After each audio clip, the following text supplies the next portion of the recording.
He was a tough son of a gun. He had no education, and he was a very smart man. He was highly intelligent and had no formal education. So therefore, he was educated in areas that he wanted to pursue himself because he was so smart.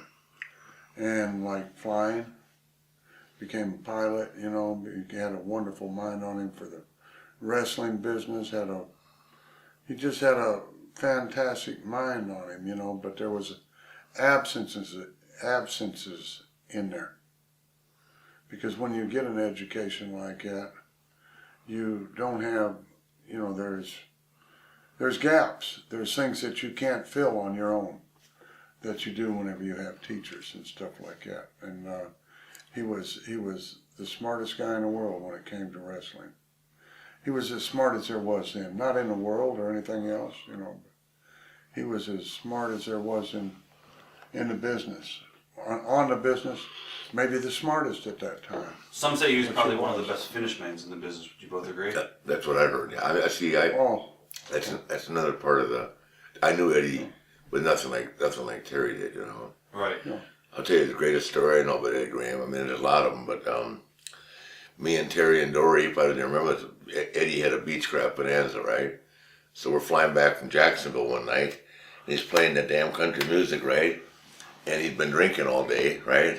Which I cover my eyes when I hear this story. And he just flew right past the airport all over the ocean. I was scared the hell out of me.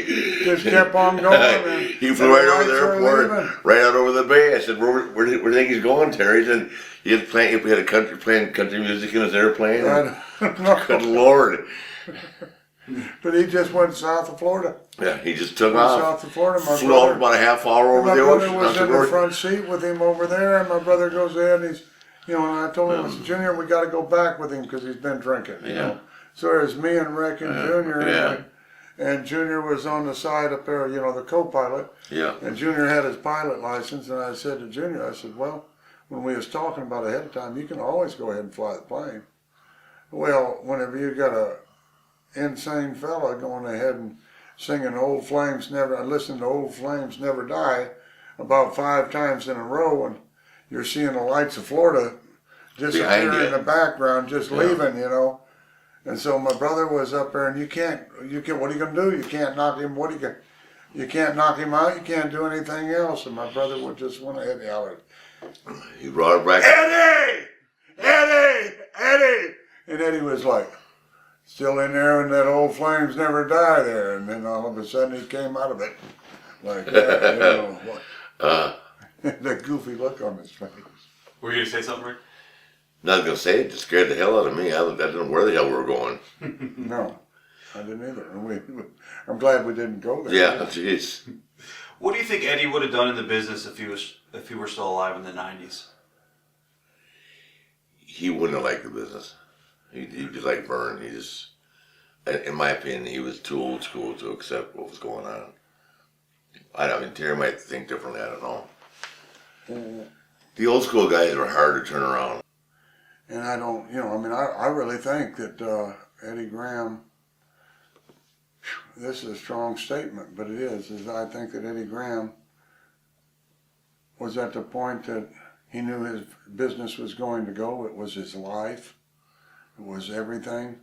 And I think it was either his business or, you know, I mean, I think it was either, you know, I think he was going to shoot somebody. That sounds crazy.